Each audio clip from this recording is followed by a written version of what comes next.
श्रीराम जय जय राम। श्री अनंतकोटी ब्रह्मांड नायक राजाधिराज सच्चिदानंद सद्गुरु श्री ब्रह्मचैतन्य महाराज की जय। जय जय रघुवीर समर्थ। श्रीराम। श्री ब्रह्मचैतन्य गोंदवलेकर महाराज प्रवचन 7 जून। नित्यनेम म्हणजे काय?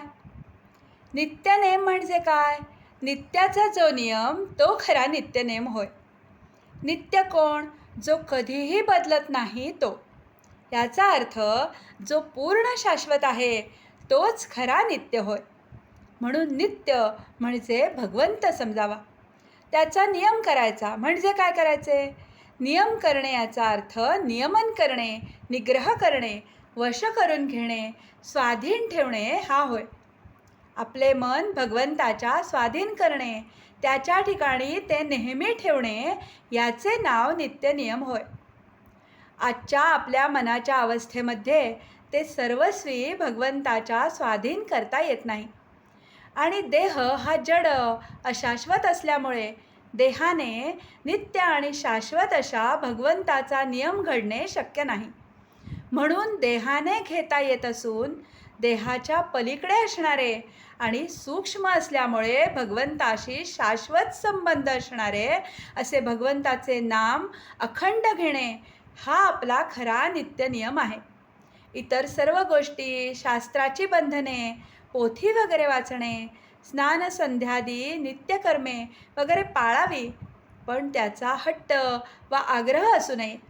कोणत्याही अवस्थेमध्ये भगवंताचे नाम मात्र सोडू नये एवढाच हट्ट क्षम्य आहे.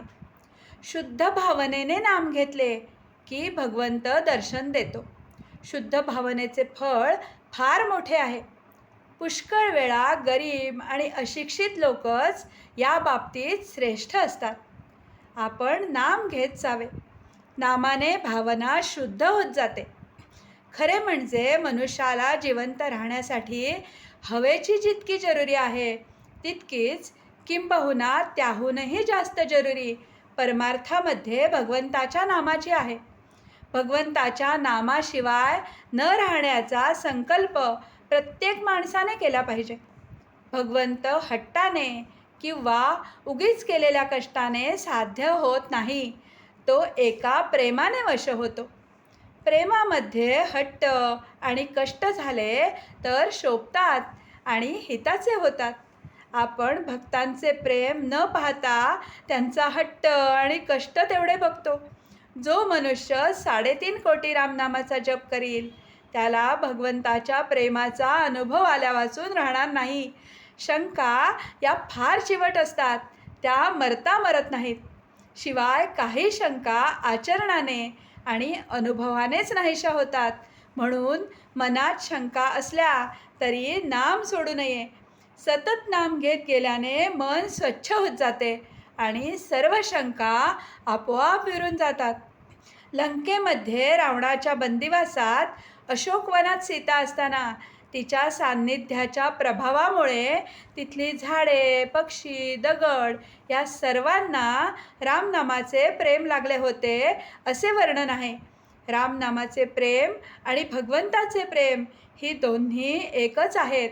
नामात शेवटचा श्वास गेला पाहिजे, ह्यातच जीवनाचे सर्वस्व आहे. आजचे बोधवचन. ध्रुवासारखी नामावर निष्ठा पाहिजे. प्रत्यक्ष भगवंत समोर आले तरी त्याने नाम सोडले नाही. जानकी जीवन स्मरण. जय जय राम.